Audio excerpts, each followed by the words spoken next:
Hey there. If you walked into a board meeting slightly drunk, you'd be fired immediately. Hopefully. But if you walk into that same meeting with 4 hours of sleep, your phone buzzing every 30 seconds, and your brain fried from doom scrolling the news, you're just considered dedicated. But that's a lie. And it is exactly why your goals are dead on arrival. Today, we aren't talking about time management. We are talking about the only currency you have left, your attention. And I'm going to tell you exactly what you can do to protect it that doesn't give you a million more things to do. Now, I subscribe to less, but better. And I want you to also.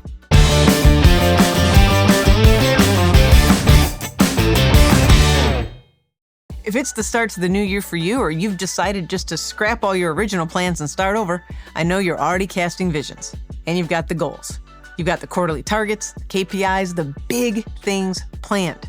But before we dive into this, let's dispel a myth because it matters to the conversation. Let's let go of the idea of work-life balance. That's a fantasy. It's also a false dichotomy. There's life and then what?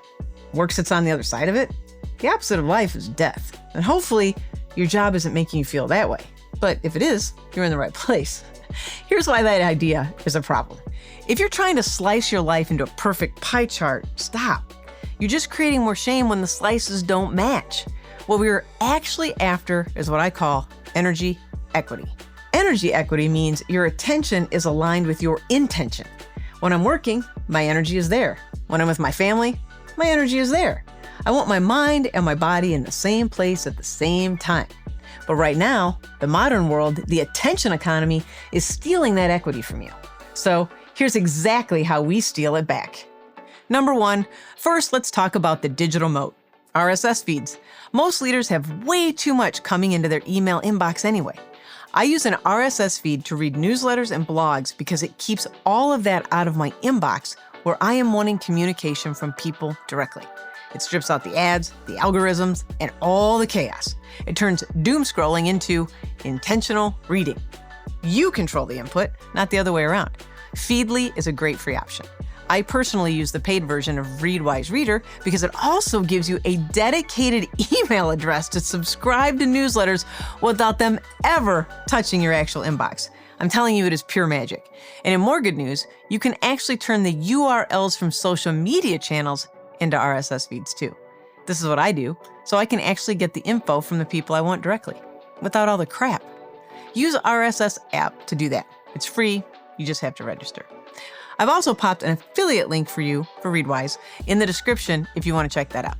It's the one tool that has saved my sanity and lets me read and follow the people I want to, when I want to, again, without all the crap. That brings us to number 2. Check this out. Does it look boring? Yeah, it is, because it's Grayscale. This has been around for a long time, and it's a trick that works. You turn your phone to Grayscale. When Instagram and all your other social media apps look like a tax document, your brain stops getting those color-driven dopamine hits. It breaks the loop and removes the hook. Number 3, when you're watching content and videos, just like this one, switch your player to theater mode. Kill that sidebar. The sidebar is designed to pull your focus away by showing you a bunch of other stuff that you could also be watching. This is those moments when we find ourselves explaining to someone that we went down a rabbit hole. If you're gonna watch, watch. Don't browse, unless that is really what you're intending to do. I mean, why use more energy to maintain your focus when you can just remove the distraction and use less energy that you're just giving away? See? Less but better. Okay, that brings me to number 4, the biological firewall, also known as sleep. This is a big one. If you sleep 4 hours a night, you're operating with the cognitive clarity of someone who's legally intoxicated. I don't care how hustle culture you are. You cannot out-strategize a tired brain.